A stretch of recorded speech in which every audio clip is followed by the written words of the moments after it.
Today we are going to be looking at this structure. It's known as a 3 by 3 by 3 Rubik's Cube, because you have 3 pieces along each of the dimensions, along the X, along the Y, and along the Z. So what we're going to be doing here is to calculate the number of configurations of this Rubik's Cube. In other words, in how many ways can you, just scramble this. In the past, I used to play a lot with these different cubes. I have many of them, by the way. I have a 4x4, okay. I have a 6x6. I have even a 7x7 and many other more. So, but today we focus on this one. So, the way the cube is structured, in order to be able to calculate the number of permutations of this cube, we need to understand first how this thing is structured and the number of moves that are even possible. So, there are 3 types of pieces on this cube, okay?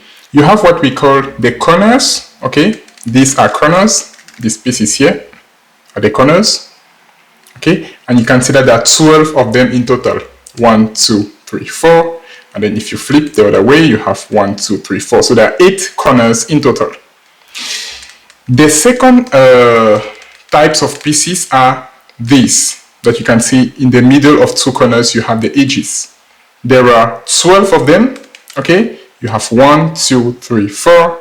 Then if you turn the other way around, you have 1, 2, 3, then 1, 2, then 1, 2, and 1, 2, 3.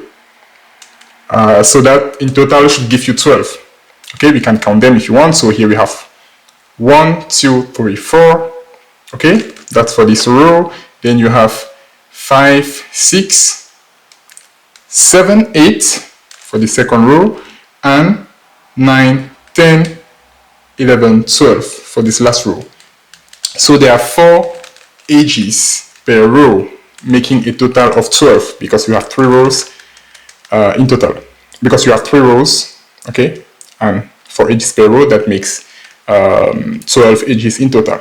And the last type of pieces here are the centers. These centers, they can only rotate, but they cannot translate. They can't move. For example, here you have 1, here you have another 1, here you have another 1, you have another 1, another 1, another 1. So that makes 6 in total, corresponding to the 6 colors of this cube.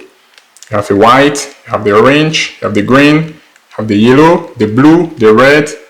Yeah. So that makes 6 in total. So to recapitulate, we have 8 corners, 12 edges, and 6 centers. Okay, so now moving on to the calculation of the number of pieces after understanding how the cube is structured, we need to calculate actually the number of permutations of each of these pieces types independently, and then multiply them together, and that would give us the number of permutations of this cube. Hope that's clear. Okay, so let's start with the corners then. Start with the corners. So we have 8 corners, okay, as we established already. And to calculate the number of permutations of these corners, just imagine. For the moment, tell yourself that there are no edges, just focus on the corners. Forget about the centers and the edges, just focus on the corners. And just imagine that you wanted, you had this cube empty, and that you wanted to fill these corners with corner pieces. In other words, it's like you're having 8 empty slots. So let me represent that with boxes. So it's like you're having 8 empty slots. So 1, 2, 3, 4, 5, 6, 7. 1, 2, 3, 4, 5, 6, 7, 8. So it's like you're having 8 empty slots, which corresponds to the 8 corners, and that you want to fill those slots with corner pieces. In how many ways do you think that can be done? What are the number of options available? I leave you to think a few seconds about that.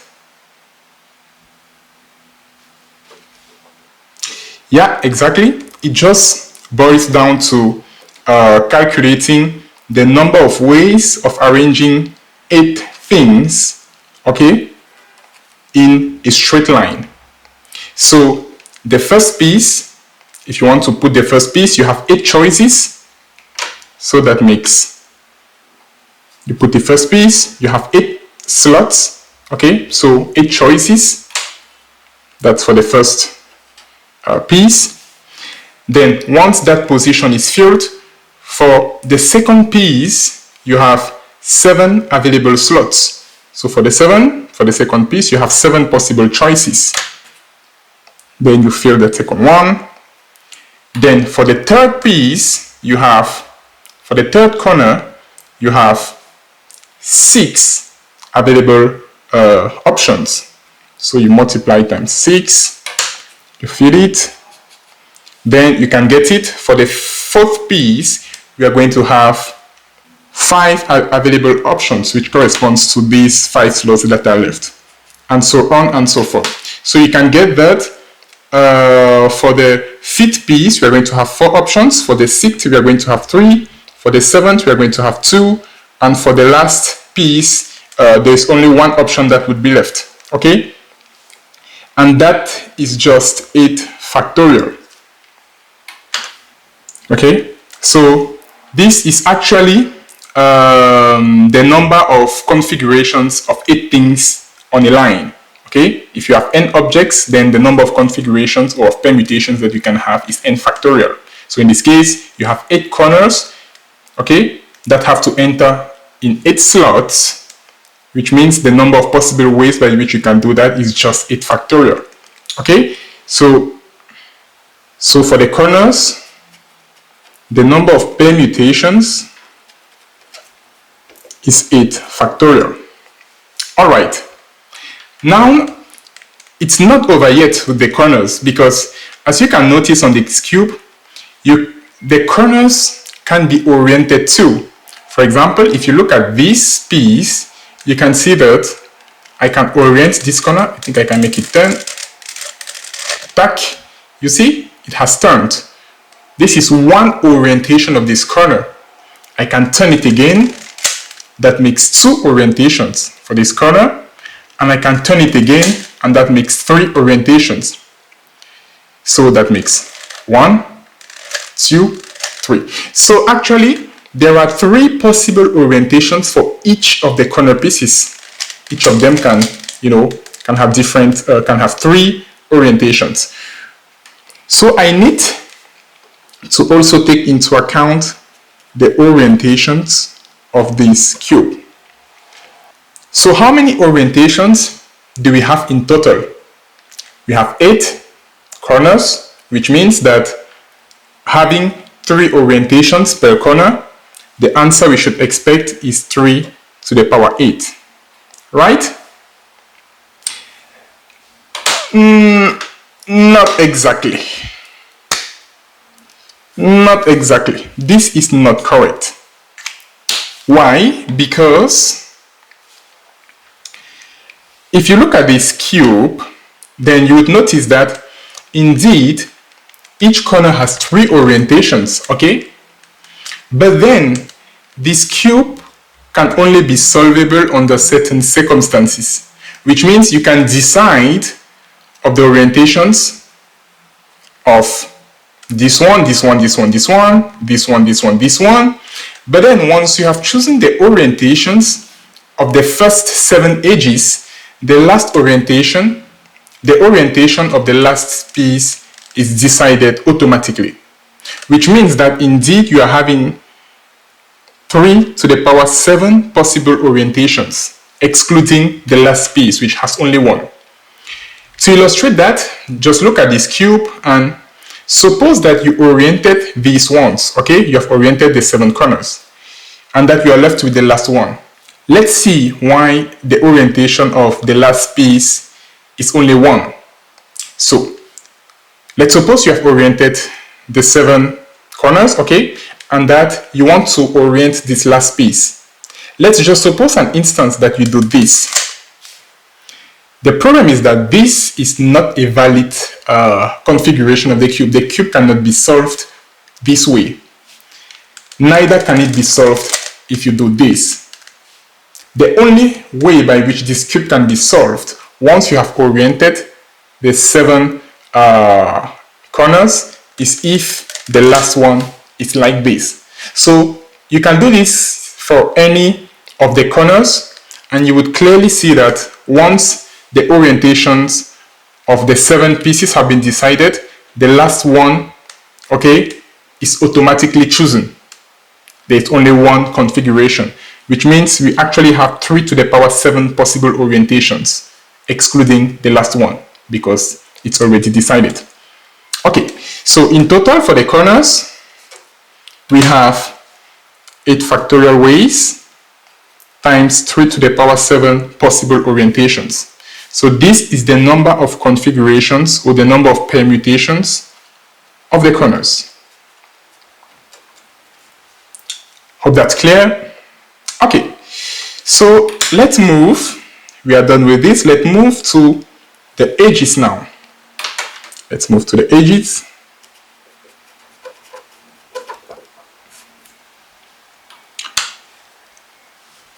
So for the edges, it's again a similar situation as for the corners. You know, we have 12 edges. So imagine that you have like 12 boxes, okay? So you have 1, 2, 3, 4, 5, right up to 12 of them in total. If you want to fill each of these boxes with an edge, there are 12 of those edges in total, then in how many ways would you do that? I leave you 2 seconds to think about that. Yes, exactly.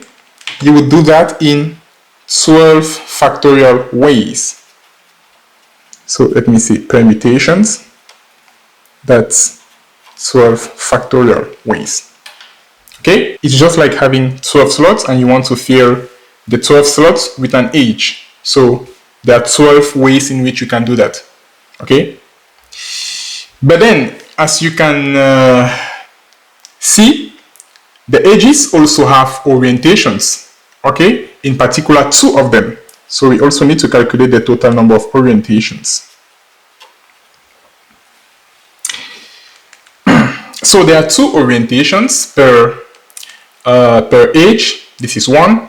I can turn it like that. Unfortunately here on my cube it can't turn. I will have to unscramble everything and I don't want to do that. But yeah, each edge has 2 orientation.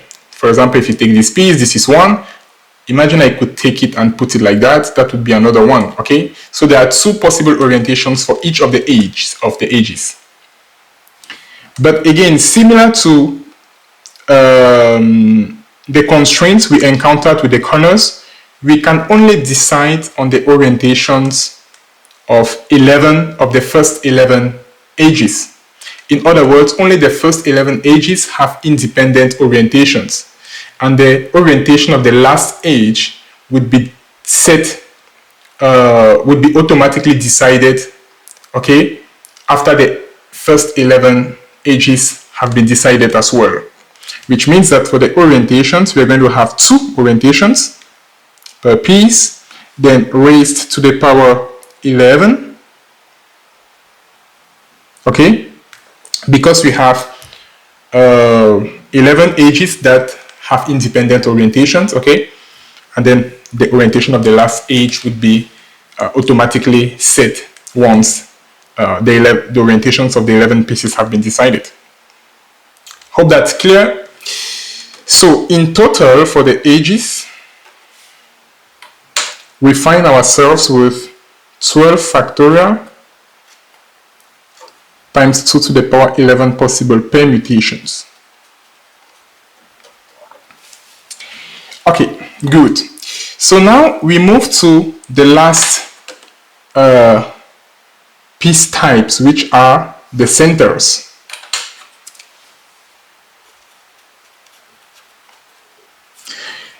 It is pretty easy for the centers. Can you guess how many orientations exist for these centers? There are 6 centers.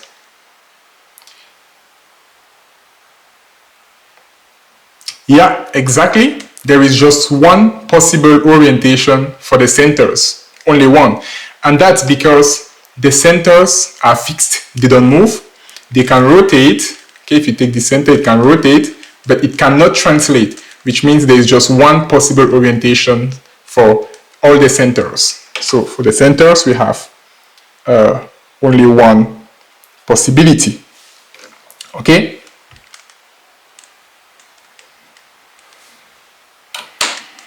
Alright, so having all of this at hand, we can then calculate the total number of configurations of this cube by simply multiplying these, the independent permutations for the corners, for the edges, and for the center.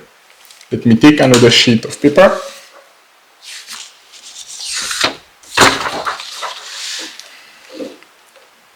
So that means that in total we have the total permutations as 8 factorial times 3 to the power 7 for the corners, multiplied by 12 factorial times 2 to the power 11 for the edges, and multiplied by 1 for the centers. Okay? However, this solution is not complete yet. Okay? If we just multiply these, we won't get the exact configurations, the exact number of configurations of the Rubik's Cube. And to understand this, we need to consider something very important, which is the parity constraint.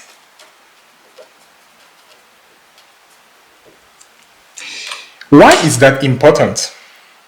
Take a look at this cube, okay? You would realize that the way this cube is designed is that it only allows some specific permutations, okay? For example, if I do this, okay, I've just performed a rotation.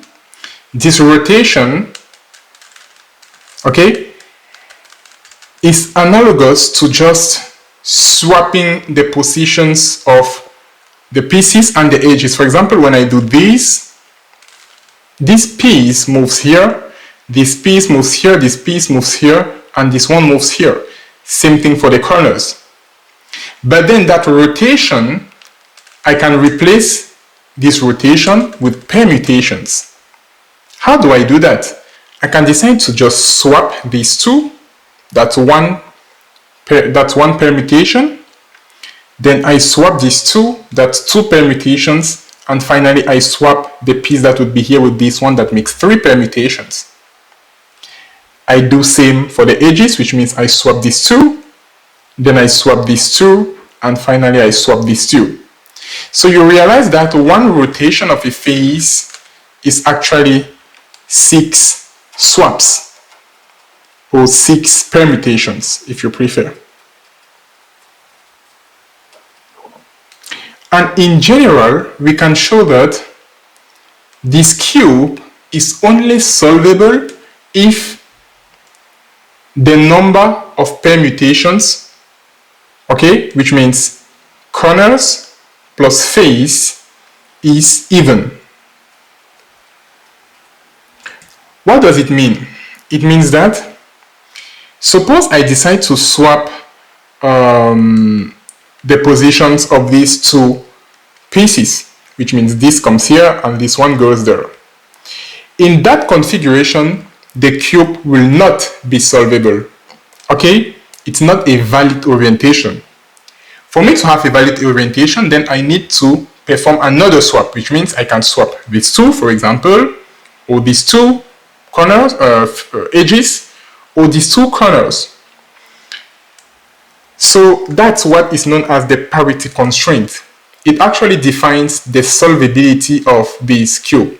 And this cube is only solvable if the number of swaps, edges, plus corners is even. If this is not the case, then the cube can't be solved. So, to summarize that, let's say we have corners and that we have edges. Okay? So, what are the different possibilities of swaps that I can have here? I can perform an odd number of swaps of the corners and an odd number of swaps of the edges, or I can perform an even number of swaps of the corners and an even number of swaps of the edges, or I can perform an odd number of swaps of the corners and an even number of swaps for the edges, or an even number of swaps for the corners and an odd number of swaps for the edges. Okay? And then we won't consider the centers, because the centers, there is just one orientation, as we said earlier. So this defines the total number of swaps or permutations that I can have for corners and edges. Either those swaps are odd or they are even, and there are four sets of possibilities. But out of these four sets of possibilities, only these ones are valid orientations of the cube, which means the cube can only be solved for these two cases. And these two cases correspond to a total number of swaps that is even. Okay?